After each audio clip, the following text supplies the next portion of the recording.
శ్రీరామ.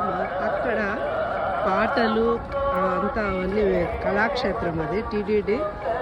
ఎదురుగా కనిపించేదేమో నాదనీరాజన అఖండ జ్యోతి వెలుగుతూ ఉంటుంది అక్కడ. వెంకటేశ్వర స్వామి కొండంతా ఇది స్వామివారి గుడి, గర్భగుడి. ఇది ఇటువైపు వెళ్తే ప్రసాదాలు అవి వస్తాయి. దర్శనం అయిన తర్వాత ఇలా వెళ్తారు.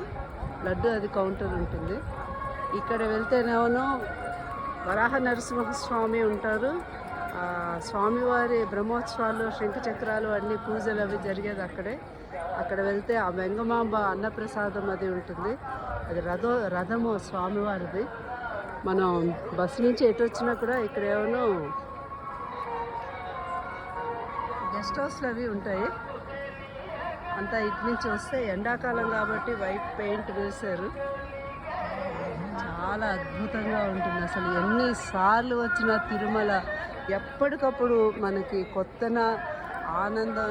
ఆ స్వామిని ఎంత చూసినా తనివి తీరదు. జన్మంతా చూసిన ఒక్క ఆ సెకండ్ గురించి ఎన్నో వ్యయ ప్రయాసాలు పడి ఎక్కడెక్కడి నుంచో తిరిగి జనాలందరూ భక్తులంతా వస్తూ ఉంటారు.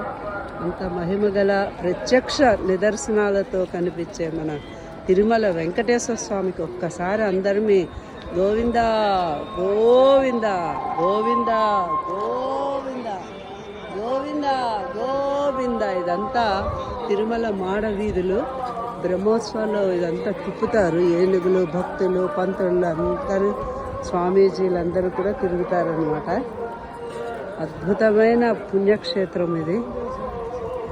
ఎంతో మహిమాన్వితమైన ప్రత్యక్షంగా స్వామి వెలిసిన ఇది మాడవీధులు ఇదంతా.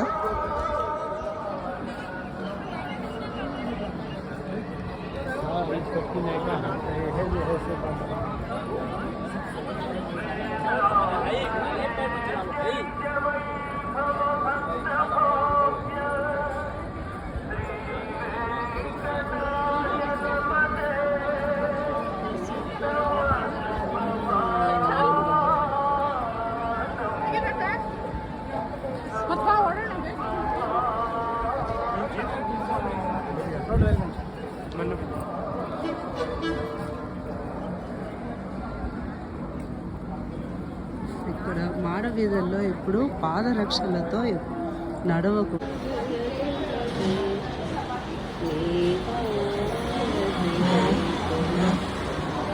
ఎంత బాగా పెట్టారు చూడండి చుక్కలు.